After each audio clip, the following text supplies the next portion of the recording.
Hi guys, it is Dom here. Just caught up with Conrad from Holy Moly and the Crackers while he was on a bit of a holiday, bit of a break before they go out on tour to talk about the new album, new music, old inspirations, how the band has changed and developed over time. I really hope you enjoy this. Obviously, a legendary folk rock act that has changed their sound so much over time, and really great to sort of get some insight into Conrad's inspirations as well. So thank you so much for watching this on the Soundsphere Clips channel. Appreciate your time, appreciate your support, and appreciate Conrad's time as well. Thank you so much for watching. Cheers, and we'll see you soon. Nice one, man. Nice one. So, I mean, obviously, Conrad, it's an exciting time for you guys, man. Like, you've got obviously new record coming. What is the mood like in the Holy Moly camp? How are you feeling about everything? I was super excited. I mean, it's always like that when you release a record. You know, you spend there's so much time that goes into records. You know, it takes half a year. You know, it takes years for these songs. You know, some of these songs, the ideas start like 3 years ago. So there's so much like time for it to digest in the songwriting process. It kind of filters up through from the subconscious. And then once you've got the songs, you go into the record studio, and that's a whole art form in itself. And a whole journey you go through, and then it comes out, and you go, okay, so you know what we sing with this album, how do we want it to look, how do we want to present it to the world, and then you build the tour dates around it. So it's such a multi-layered journey building an album, and we're here now. It's happening. So it's really exciting. There's always nerves about, especially when we've released albums before, there's always nerves about whether people will like it. And I'm sure Yes. you'll talk to a lot of bands, and there's always that kind of like, oh, I don't know if people will like it. I mean, I've got to be honest though, this time around, it's weird. I've never had this feeling before. I'm less bothered if people Right. like it or not, because I think this is the first time I actually really like it, and as a band, we really like it. That's Um, cool. we've kind of like, with previous albums, I mean, you know, they're great, they've done really well for us, but we really were trying to please people with previous albums. We were trying to Right. chase things, Yeah. and you end up compromising on your own kind of like vision and your own voice. And so what happens is that you're just like, if people don't like it, then we've got nothing, because it's not totally true to us. So people have to like it for it to be worth anything. But on this album, we were like, it's our fourth album. We've grown a lot over, the pandemic. We had a lot of time to ourselves to really like consider who we are as people and what our voice is and what kind of thing we want to make as artists. And I think, the journey's never ended. And I've already got ideas of how I would make new work and what I would change. But it's definitely a window in time that I'm really proud of. And I think we were as true to ourselves as we could be. So I'm like, well, if people don't get it, that's totally their prerogative, and I'm not going to kick myself about it. So it's quite a Yeah. nice place to be in that way. It is, man. Again, I'm really excited for you, and to sort of follow up on that question. Obviously you can't speak for the rest of the band, but what about you yourself? How would you say you've obviously gone into a detail a little bit there, but how would you say you've changed and developed as a person, but also as a musician through the process of developing Solid Gold? Because you mentioned there again, not worrying so much, but obviously you've had to make some changes to get to that mindset. So how have you changed and developed as a person and as a musician through this process? So I think, I mean, that's a big question, right? So it's, Yeah. but I think like looking at it, I think, so you've got to look at this album in the context of previous albums and how they were made. And I think previously we've always made albums while being on the road. You Yeah. know, we were a touring band. We started touring way before we made any records. We've kind of toured non-stop up until the pandemic, when we were ripped off the road. You know, we didn't want to stop touring.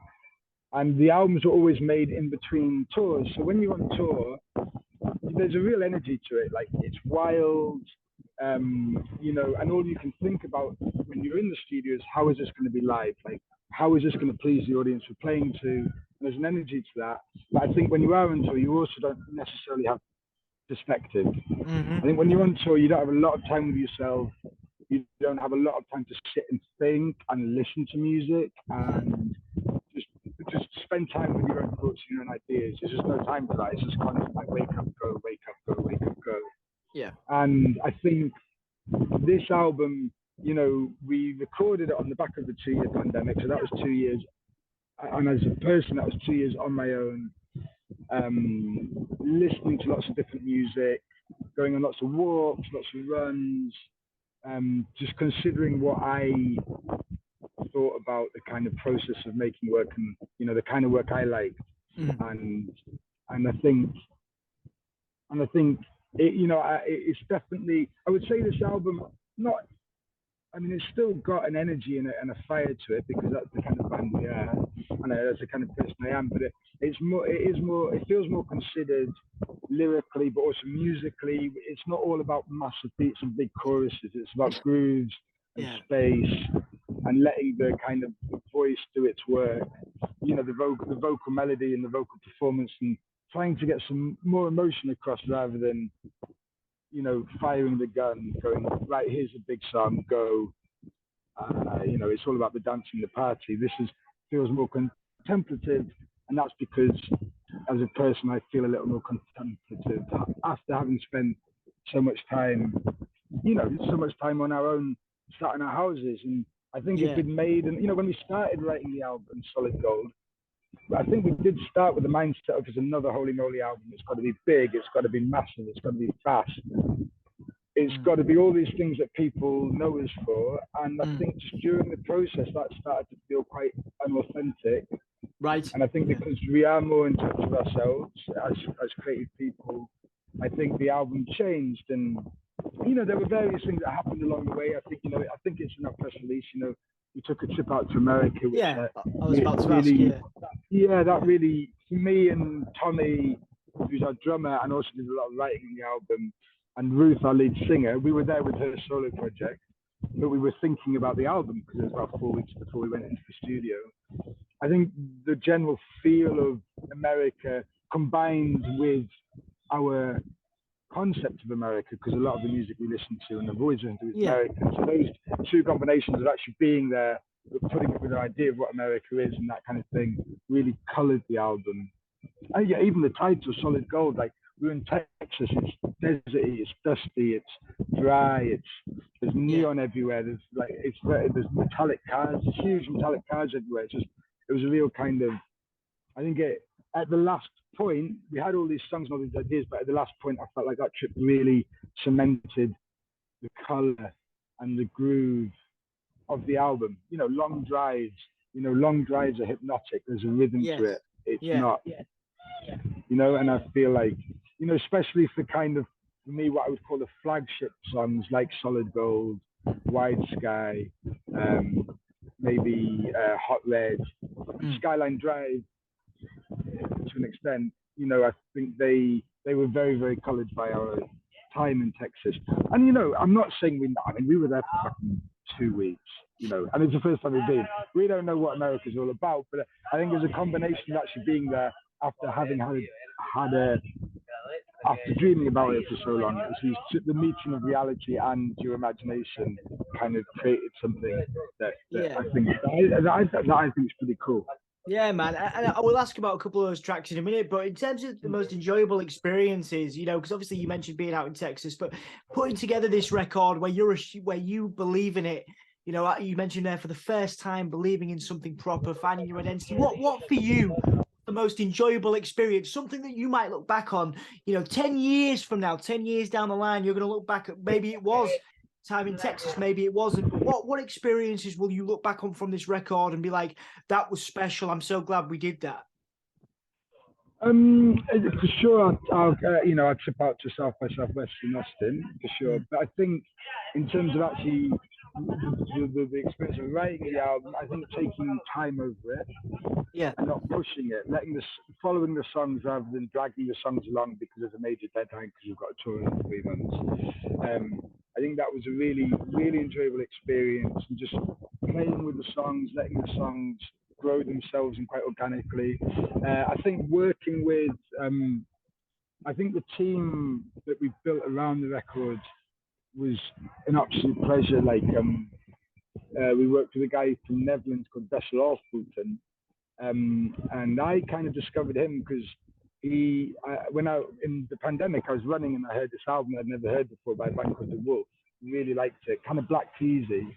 Okay. And I looked up on Spotify and kind of researched it and found out that he produced and mixed it.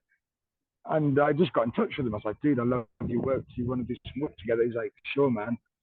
And it was the first time that as a producer, he kind of got very involved with the songwriting process from the start. It wasn't like we'd written a bunch of songs and he was like, okay, let's put some drums here, we'll make it sound like this. He was really giving us some, like, it was almost like philosophy lessons on how to kind of make these songs, put these songs on their feet. And his whole thing was like, you know, be minimalistic. Don't feel like you have to put layers and layers of stuff. It's like, let the groove do its work, let the bass do its work, and let the voice do its work. And then everything around it, the guitars, the ornaments, the percussion, the brass, whatever you put on it, that's just all little pockets. They're all just ornaments. And what it's about the groove, the drums in their own pocket. It's about the bass and it's about the voice. And I'd never thought or worked like that before. And it was such a kind of relaxing feeling because it's like, you know, before I think I was always worried is like, is it big enough? Is it hard hitting enough? And on this record, the process was more like, is the song speaking? Yes. Because we were giving space for the song to speak. And I feel like, hey, I'm not saying we got there. Like I say, the journey's unending, but I definitely felt like we made some inroads into letting into that process. Yeah, and, man. And I think that was, and then also, I mean, so there's that, and then also looking back on it, I think we did, so Wessel produced it, but the mixer was a guy called Vance Powell, who's this mad, crazy American dude who's big. You know, he's got Grammys. He's done a lot of work with Jack White, who's like obviously one of my idols, obviously, like everybody. And we kind of did these remote mixing sessions where I'd kind of log in on Zoom and I'd watch him in the studio and we'd chat.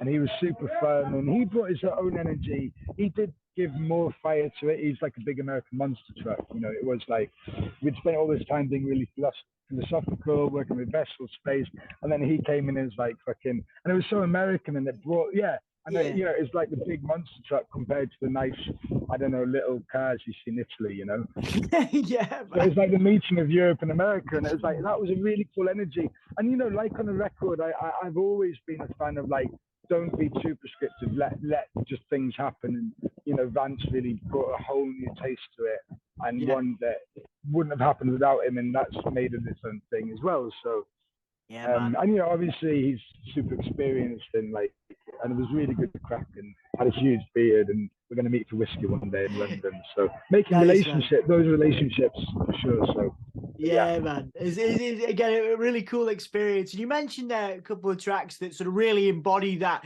you know, that fire. You know, Hot Red, Skyline Driver, the singles that are out currently, people can hear those. In terms of, you know, what those represent for the record as a whole, for fans that haven't heard the record yet, obviously it's coming. Do they represent the sonic, everything about the sonic direction, that fire of the album for you? Yeah, I think so. I feel like, and I think that's why we chose them as singles. I mean, Hot Red more than Skyline Drive. Skyline Drive, it is, you know, it's quite an odd song actually. It's a really odd song. Like, there's lots of different genres at the same time, all melded in. And I think we released that because we wanted to show off our kind of mad, eccentric side. It's quite an eccentric song. But definitely Hot Red, I think, is pretty representative of the kind of the identity of the album. You know, it's got groove. You know, it's rhythm. It's built on the bass line, and it's built on Boots' vocal performance. And I think that's kind of what we were in the whole trying to do with the album. Obviously, there's difference, you know, no album is the same food. There's lots of different stuff, and we've got a single coming up at the end of February called "Come On Down," and that's a folk song. So just all out folk song. And we started out as a very almost traditional folk band. When we started, we didn't have electric guitars, we didn't have a bass. It was just a very small drum kit. And you know, that's folk music is probably at the very heart of the DNA as a band. Even if you listen to some of our bigger tracks, you'd be like, oh, they're more like an indie rock band. Like folk music is definitely where our heart's at. So we've kind of tried to retouch like reconnect with that aspect of our DNA as well. Yeah. And so that's really nice. So we're kind of like, we've tried to like go a new way, but we've also tried to touch on, like, I think Skyline Drive has got that big, heavy vibe to it, which we've kind of been exploring over the last few years. So we've got that, but we're also trying to reconnect with ourselves as a band in terms of like where we've come from. And there's a couple of songs that, you know, Yeah. are folk songs. So, you know, we're trying to go like forwards and backwards at the same time, which is, Yeah. you know, which is you can do when you make art, because it doesn't make any sense. So it's not making sense. The creative process, yeah, man. 4 or 5 more questions now, man. I do want to touch on want to touch on that, you know, that comment there you made about how much the band has changed. Obviously, that folk DNA, you know, runs through First Avenue, it runs through the earlier records, and you obviously have this rawer. We're going to use fire as the word there, you know, that fire there that has kind of permeated the sound, that, you know, again, rawer sound that you've developed over the years. How do you look back on those early records? Clearly with some love, because that folk element is still a part of who you are. But as you've changed, the band's sound has changed. So how do you look back at that time? Because it brought you a lot of success, those early records as well. Yeah, I think especially the first album, First Avenue, you know, that's a difficult one. Like, I look back on that album and I can, you know, those songs, I'm 33 now. Like, I wrote those songs when I was about 19. Yeah. You know, so I was a boy. I was a different person. Like, I can't really relate to them so much, and that's just the way life goes. But I look back on it and go, that's where we've come from, and that was the first start into this life that we've chosen. And you know, and that album came from, you know, I mean, folk, you know, listening to folk music, listening to like Woody Guthrie, Bob Dylan, you know, the English folk music like John Martin or whatnot. I mean, I could list off all my favorite artists, and I think, and you know, we were young as well. We were super like naive, like we hadn't like experienced life yet. So it's a very naive, sweet album, but totally representative of who we were then. But I think I can never, you know, I think you have to make what you are at the time. You can't try and replicate stuff. No, because then it becomes inauthentic. And I think the like heavier, rawer stuff we started making because obviously we met people who influenced us, like you're influenced by the people around you, but also once we got on the road and once we started touring, like, you know, that first album was made when we were playing cafes and open mic nights in our little local studio and like drinking whiskey with friends at the end of the night, you know.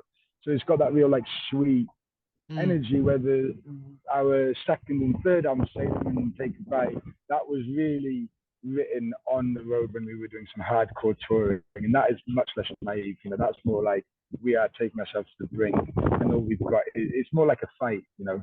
Yeah, yeah. And so it's more aggressive. So they're more aggressive albums, and that's because that's where we were at the time.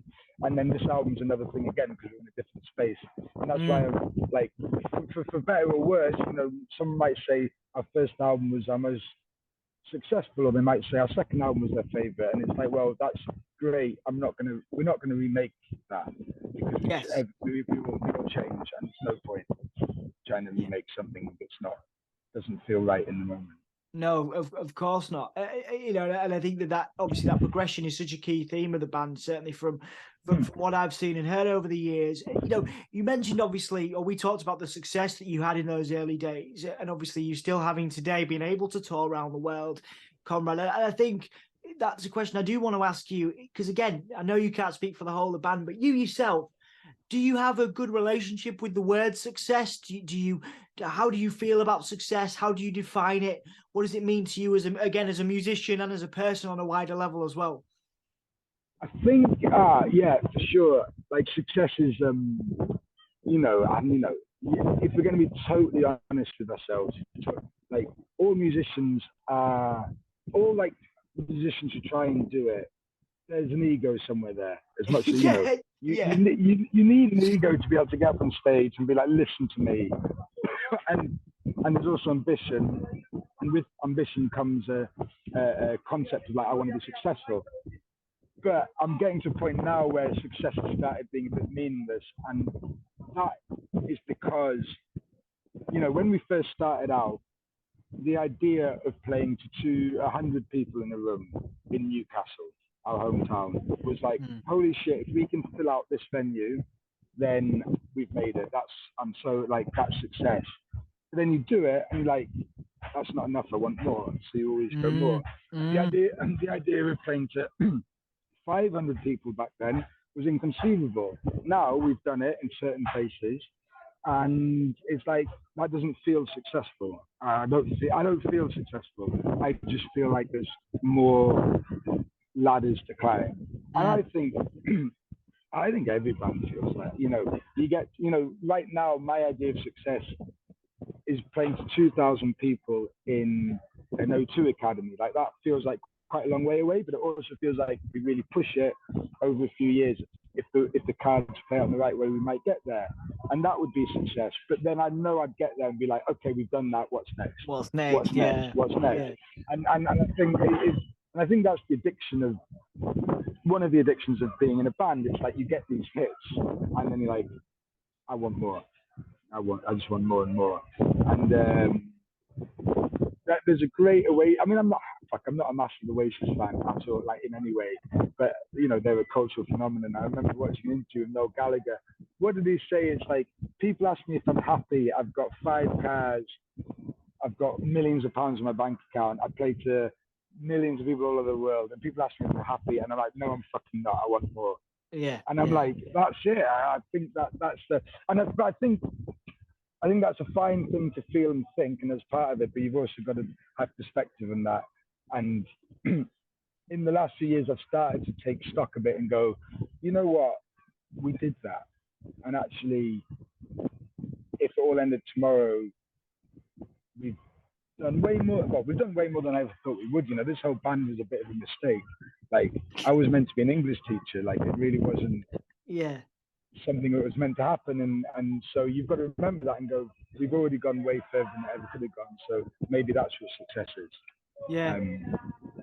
It's interesting. Yeah, it's interesting, isn't it, man? Like, obviously, you mentioned there you were supposed to be doing something else, but that always fascinates me, how you can get to that level. You can tour. You're touring Europe. You're about to tour Europe, and all this other stuff. But you're still chasing that, and it never really goes away. It's going back to that ego thing. You said every musician, every creative 100%. person, I think, has to have that. Yeah. 100%. Yeah, no, definitely, and it never goes away. And I think, and that's one of the, like I said, that's one of the joys, and that's the thing that sticks you to the road, because you're always chasing. But it's also, I think, the long-term musicians. I think at some point you've also got to find a peace in it as well. Yeah. It's just a balancing act. Right? It's a balancing act. Balance, man. That's the word. That's what I've come to look at in the last few years. I'm going to ask you one more deep question, and then we're going to do the promo bit for the tour dates and anything else. Given that you have such a wide-ranging, breadth of material, you've been doing this since you were, a teenager. But obviously Holy Moly as a band has touched people all over the world. You've obviously been able to travel all over. Do you pay much attention to success? Do you pay much attention to the legacy of the band and what the legacy is going to be? Again, do you kind of think about that as you make these records, as you write these songs, as you go on tour? Does the legacy of Holy Moly really register with you? You know what? I've never really thought about that question, which probably means I don't think it does. Okay, yeah. And that's but I think that's because I still find it kind of amazing, and we're not like, it's kind of unbelievable that people like to listen to the records, because also as an artist, as well as having ego and blah blah, there's always also a massive self-doubt and imposter syndrome. Yes, of course. And so when I'm making, I don't think about legacy, because I'm like, I don't know if anyone's going to listen to it. We're just making it and we're throwing it out into the world and see what happens. But if I think about it, I think about us as a band and our legacy. I think one of the things I really love about this band is that we go to shows and we see people who come back and they meet new friends at the gigs. And I feel like we're a very inclusive band, and our shows are very inclusive. They're very they're not too serious. They're fun. We welcome people towards us. I feel like that's something we try and do. We want to bring them to us, and we want to go to them.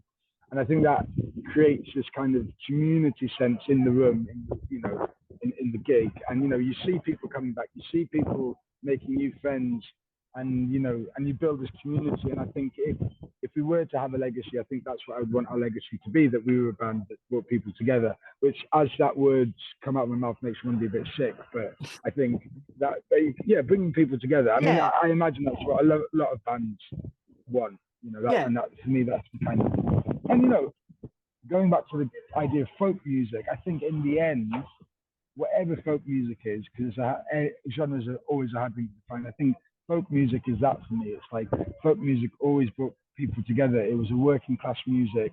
You do a hard day's work, a hard week's work, and then on a Saturday night you go out to the dance, and there'd be people playing guitars and violins and banjos, and you do line dancing together, and it was a way of connecting after a hard day. Yeah. And that's folk music, and I think that feeling is something that I think is important, and as a band we've tried to create in how we do things. Yeah, I think it's about joy, isn't it? Again, just kind of taking it back, to those cafes you were playing in the early days, and now you're playing these venues, bringing that joy to people, seeing people dance, seeing people smile, the music, the tone, everything. You mentioned, again, it's that vibe, isn't it? And that kind of fire that you guys have that I think does create a lot of joy in people, whether it's from the bass or whether it's just from, again, just this bounce. Do you know what I mean? It's an exciting sound that I think a lot of people relate to, and there's a lot of joy in that. Yeah, definitely, and that's kind of I think that's what we try and do. And like, there's times where I'm like, maybe we need. Well, as a writer, I want to write something a bit more personal and confessional, and something that maybe is deeper than what necessarily we do as a band. But then I'm like, well, and maybe legacy is the right word. Is like, that's not our legacy as a project. Other bands do that. I mean, Ruth's solo project, for example, and the work that she started making, it's very connecting and emotional and confessional, and it's not happy. Right. In inverted commas, and that's maybe the legacy she's creating, and that connects and touches people in different and equally as powerful ways. But as a band, I don't think that's who we are.